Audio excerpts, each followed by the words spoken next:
Hi friends, ನಮಸ್ತೆ. Welcome to Srishti's kitchen. ಮೊದಲಿಗೆ ಸಮಸ್ತ ಕನ್ನಡಿಗರಿಗೂ ಮಹಾಶಿವರಾತ್ರಿ ಹಬ್ಬದ ಆರ್ಥಿಕ ಶುಭಾಶಯಗಳು. ಇವತ್ತಿನ ದಿನ ನಾನಿಲ್ಲಿ ನಿಮಗೆ ಶಾವಿಗೆ ಮತ್ತು ಸಬ್ಬಕ್ಕಿಯನ್ನು ಸೇರಿಸ್ಕೊಂಡು ಪಾಯಸ ಹೇಗೆ ಮಾಡೋದು ಅಂತ ತೋರಿಸ್ಕೊಡ್ತಾ ಇದ್ದೀನಿ. ಅಮೃತದಷ್ಟೇ ರುಚಿಯಾಗಿರುತ್ತೆ, ತಣ್ಣಗಾದರೂ ಸಹ ಗಟ್ಟಿಯಾಗೋದಿಲ್ಲ. ಕೆಲವೊಂದು ಟಿಪ್ಸ್ ಒಟ್ಟಿಗೆ ನಾನು ನಿಮಗೆ ಈ ಪಾಯಸವನ್ನು ತೋರಿಸ್ಕೊಡ್ತಿದ್ದೀನಿ. ವಿಡಿಯೋ ಸ್ಟಾರ್ಟಿಂಗ್ ಟು ಎಂಡಿಂಗ್ವರೆಗೂ ಸ್ಕಿಪ್ ಮಾಡ್ತೀರಾ ನೋಡಿ. ಫ್ರೆಂಡ್ಸ್, ಈ ರೆಸಿಪಿಗೆ ಮೊದಲಿಗೆ ಇಲ್ಲಿ ಸ್ಟವ್ ಮೇಲೆ ಒಂದು ಬಾಣಲಿ ಇಟ್ಟು 1 ಟೇಬಲ್ ಸ್ಪೂನಷ್ಟು ತುಪ್ಪವನ್ನು ಹಾಕ್ಕೊಳ್ತಾ ಇದ್ದೀನಿ. ತುಪ್ಪ ಬಿಸಿ ಆದಮೇಲೆ ಒಂದು 8ರಿಂದ 10 ಗೋಡಂಬಿಗಳನ್ನು ಸೇರಿಸ್ಕೊಂಡು ಫ್ರೈ ಮಾಡ್ಕೊಳ್ತಾ ಇದ್ದೀನಿ. ಗೋಡಂಬಿ ಫ್ರೈ ಆದಮೇಲೆ ಇದಕ್ಕೆ ಒಣ ದ್ರಾಕ್ಷಿಯನ್ನು ಸಹ ಒಂದು 10 ತೊಗೊಂಡಿದ್ದೀನಿ. ಡ್ರೈ ಫ್ರೂಟ್ಸ್ ಎಲ್ಲ ಚೆನ್ನಾಗಿ ತುಪ್ಪದಲ್ಲಿ ಹುರ್ಕೊಂಡು ಒಳ್ಳೆ ಬಣ್ಣ ಬಂದಮೇಲೆ ಇದನ್ನು ಒಂದು ಬಟ್ಲಿಗೆ ತೆಗೆದಿಟ್ಕೊಳ್ತಾ ಇದ್ದೀನಿ. ಈ ಜಾಗದಲ್ಲಿ ನೀವು ಬಾದಾಮಿ, ಪಿಸ್ತಾ ಎಲ್ಲನೂ ಹಾಕ್ಕೋಬೋದು. ಈಗ ಡ್ರೈ ಫ್ರೂಟ್ಸ್ನ ನಾವು ಬಟ್ಲಿಗೆ ತೆಗೆದಿಟ್ಕೊಂಡ್ಮೇಲೆ ಈಗ ಅದೇ ತುಪ್ಪಕ್ಕೆ 1 ಕಪ್ಪಷ್ಟು ಶಾವಿಗೆಯನ್ನು ತೆಗೆದುಕೊಳ್ತಾ ಇದ್ದೀನಿ. ಚಿಕ್ಕ ಕಪ್ಪಲ್ಲಿ ಈ ಕಪ್ಪು ನಿಮಗೆ ತೋರಿಸ್ತಿದ್ದೀನಿ, ಯಾಕೆಂದರೆ ಇದೇ ಕಪ್ಪಲ್ಲೇ ಇದು ಸಬ್ಬಕ್ಕಿಯನ್ನು ತೊಗೋಬೇಕು. ಹಾಗಾಗಿ ಈಗ ಶಾವಿಗೆ ಒಳ್ಳೆ ಬಣ್ಣ ಬರೋವರೆಗೂ ಇದನ್ನು ಸ್ವಲ್ಪ ಚೆನ್ನಾಗಿ ಗೋಲ್ಡನ್ ಬ್ರೌನ್ ಬರೋವರೆಗೂ ಚೆನ್ನಾಗಿ ಇದನ್ನು ರೋಸ್ಟ್ ಮಾಡ್ಕೋಬೇಕು.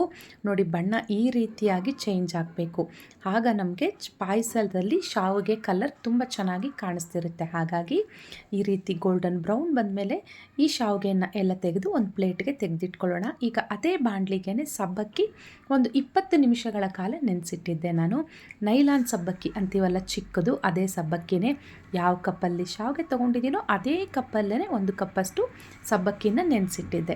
ಈಗ ನೆನೆಸಿಟ್ಕೊಂಡಿರುವಂಥ ಸಬ್ಬಕ್ಕಿನ ಬಾಣಲಿಗೆ ಸೇರಿಸ್ಕೊಂಡು ಇದನ್ನು ಸ್ವಲ್ಪ ಚೆನ್ನಾಗಿ ಫ್ರೈ ಮಾಡ್ಕೊಳ್ಳಿ. ಈ ರೀತಿ ಉಂಡೆ ಬರಲಿಕ್ಕೆ ಶುರುವಾಗುತ್ತೆ, ಆಗ ಸಬ್ಬಕ್ಕಿ ನಮಗೆ ಚೆನ್ನಾಗಿ ಫ್ರೈ ಆಗಿದೆ ಅಂತ ಅರ್ಥ.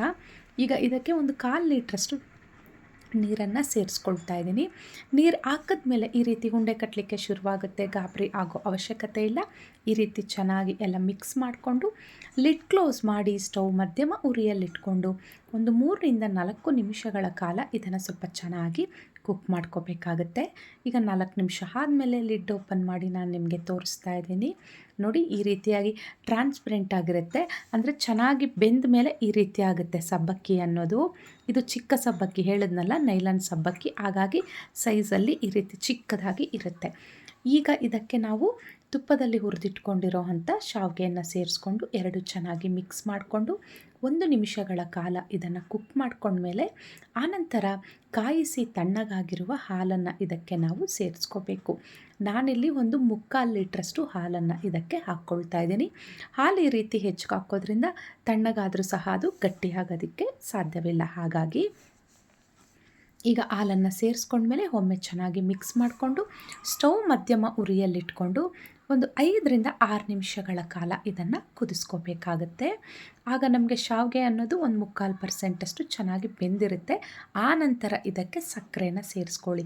ಶಾವಿಗೆ ಹಾಕಿದ ತಕ್ಷಣ ಸಕ್ಕರೆಯನ್ನು ಹಾಕಬಾರ್ದು. ಹಾಗಾಗಿ ಈಗ ಮಧ್ಯಮ ಹುರಿಯಲ್ಲಿಟ್ಕೊಂಡು ನಾನು ಪಾಯಸವನ್ನು ಚೆನ್ನಾಗಿ ಕುದಿಸ್ಕೊಳ್ತಾ ಇದ್ದೀನಿ. ಈಗ ಸ್ಟವ್ ಕಡಿಮೆ ಹುರಿಗಿಟ್ಕೊಂಡು ಸಕ್ಕರೆನ ಸೇರಿಸ್ಕೊಳ್ತಾ ಇದ್ದೀನಿ. ಯಾವ ಕಪ್ಪಲ್ಲಿ ನಾವು ಶಾವಿಗೆ ಸಬ್ಬಕ್ಕಿ ತೊಗೊಂಡಿದ್ವಲ್ಲ ಅದೇ ಕಪ್ಪಲ್ಲಿ 1.5 ಕಪ್ಪಷ್ಟು ಸಕ್ಕರೆನ ಸೇರಿಸ್ಕೊಳ್ತಿದ್ದೀನಿ. ಒಂದು ವೇಳೆ ಸ್ವೀಟ್ ಪ್ರಿಯರಾದರೆ 2 ಕಪ್ ನೀವು ಸಕ್ಕರೆನ ತೊಗೋಬೋದು. ನಾನು 1.5 ಕಪ್ಪಷ್ಟು ತೊಗೊಂಡಿದ್ದೀನಿ. 2 ಟೇಬಲ್ ಸ್ಪೂನಷ್ಟು ಬಾದಾಮಿ ಪುಡಿನ ಸಹ ನಾನು ಇದಕ್ಕೆ ಹಾಕ್ಕೊಳ್ತಾ ಇದ್ದೀನಿ. ಹಾಗೆಯೇ 1 ಸ್ಪೂನಷ್ಟು ಏಲಕ್ಕಿ ಪುಡಿನ ಸೇರಿಸ್ಕೊಳ್ತಾ ಇದ್ದೀನಿ. ಈಗ ತುಪ್ಪದಲ್ಲಿ ಹುರಿದಿಟ್ಕೊಂಡಿರುವಂಥ ಡ್ರೈ ಫ್ರೂಟ್ಸ್ನೆಲ್ಲ ಇದಕ್ಕೆ ಹಾಕ್ಕೊಂಡು ಸ್ಟವ್ ಕಡಿಮೆ ಹುರಿಯಲ್ಲಿಟ್ಕೊಂಡು ಇದನ್ನೆಲ್ಲ ಸ್ವಲ್ಪ ಚೆನ್ನಾಗಿ ಮಿಕ್ಸ್ ಮಾಡ್ಕೊಳ್ತಾ ಇದ್ದೀನಿ.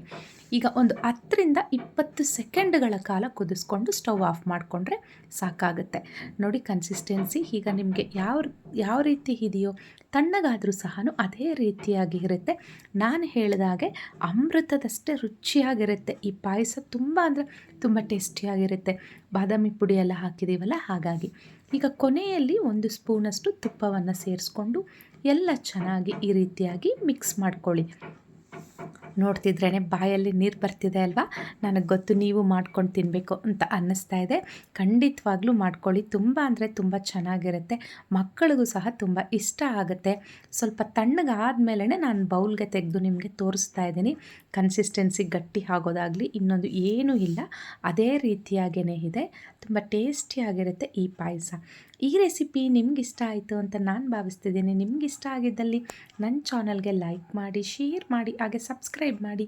ಯಾರೆಲ್ಲ ಫಸ್ಟ್ ಟೈಮ್ ನನ್ನ ಚಾನಲ್ ನೋಡಿದ್ರ ಸಬ್ಸ್ಕ್ರೈಬ್ ಆಗೋದನ್ನು ಮಾತ್ರ ಮರಿಬೇಡಿ. ಮುಂದಿನ ವಿಡಿಯೋದಲ್ಲಿ ಭೇಟಿಯಾಗೋಣ. ಶುಭ ದಿನ.